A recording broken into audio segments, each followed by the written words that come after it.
आज ही Doubtnut app download करें। Doubtnut पर होगा अब आपके सभी मैथ्स, केमिस्ट्री, फिजिक्स और बायोलॉजी डाउट्स का सफाया। बस अपने क्वेश्चन की फोटो खींचो, उसे क्रॉप करो और तुरंत वीडियो सोल्यूशन पाओ। Download now. सवाल यहाँ पे कह रहा है असर्शन और रीजन का। मुझे बात करनी है जो असर्शन और रीजन की स्टेटमेंट दे रखी है, क्या वो ट्रू है या फिर वो फॉल्स है। साथ ही साथ मुझे बात करना है जो रीजन है वो क्या मेरा जस्टिफाई कर रहा है असर्शन को। तो सबसे पहले बात करूं असर्शन के बारे में, तो ये कह रहा है थायरॉक्सिन शोज कैलोरीजेनिक इफेक्ट, यानी कि जो हमारा थायरॉक्सिन है। अब देखिए थायरॉक्सिन क्या होता है, सबसे पहले उसके बारे में बात कर लेते हैं। जो थायरॉक्सिन होता है ये हमारा एक हार्मोन होता है जो रिलीज किया जाता है हमारे थायरॉइड ग्लैंड के द्वारा। जो थायरॉइड ग्लैंड होता है ये सिचुएटेड होता है हमारे नेक वाले रीजन में। ये एक बटरफ्लाई शेप का ग्लैंड होता है जो थायरॉक्सिन को रिलीज करता है।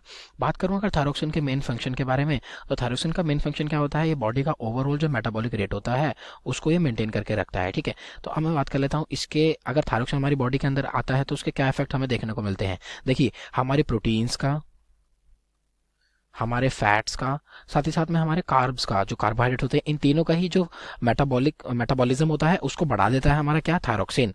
तो देखिए ये कह रहा है थायरॉक्सिन शोज कैलोरीजेनिक इफेक्ट। कैलोरीजेनिक का मतलब क्या होता है, कैलोरीजेनिक का होता है हीट जनरेशन या फिर एनर्जी जनरेशन। तो बात कर लो यहाँ पे हीट और एनर्जी जनरेशन की, तो बिल्कुल ठीक बात हो रही है। यहाँ पे थायरॉक्सिन जो मेरा फैट और प्रोटीन्स और कार्ब्स को जो ब्रेक डाउन करता है, इससे क्या होती है, इससे मेरी सेलुलर जो होती है, सेलुलर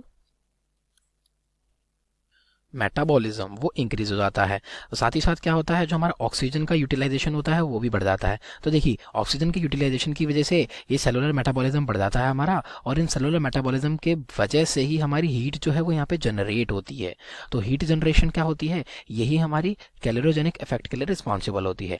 इसलिए जो मेरी असर्शन है वो वाली स्टेटमेंट तो ट्रू हो जाती है। रीजन देख लेते हैं, रीजन क्या कह रहा है। रीजन यहाँ पे कह रहा है thyroxine increases catabolism, produces energy and increases body temperature. तो बताता हूँ ये भी हमारी बिल्कुल ट्रू बात है। देखिए कैटाबॉलिज्म क्या होता है, कैटाबॉलिज्म का मतलब होता है उसको तोड़ना। तो जो मेरे प्रोटीन्स के मॉलिक्यूल हैं, फैट के मॉलिक्यूल हैं, जो कार्बोहाइड्रेट के मॉलिक्यूल हैं, इनका ब्रेकडाउन होना शुरू हो जाता है। क्या करता है, जो कार्बोहाइड्रेट है, जो ग्लूकोज हमारा प्रेजेंट है ब्लड के अंदर, उसको तोड़ना शुरू हो जाते हैं। ग्लाइकोजन का अमाउंट डिक्रीज हो जाता है। तो इस प्रकार से इनका ब्रेकडाउन होता है, कैटाबॉलिज्म जिसको कहा जाता है वो ठीक है।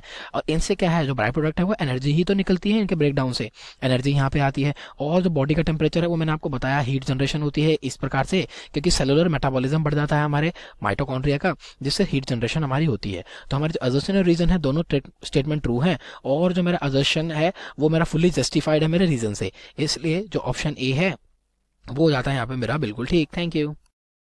क्लास 6 से 12 से लेके नीट, IIT, जेईई मेंस और एडवांस के लेवल तक 10 मिलियन से ज्यादा स्टूडेंट्स का भरोसा। आज ही डाउनलोड करें डाउटनेट ऐप या व्हाट्सएप कीजिए अपने डाउट्स 8400 400 400 पर।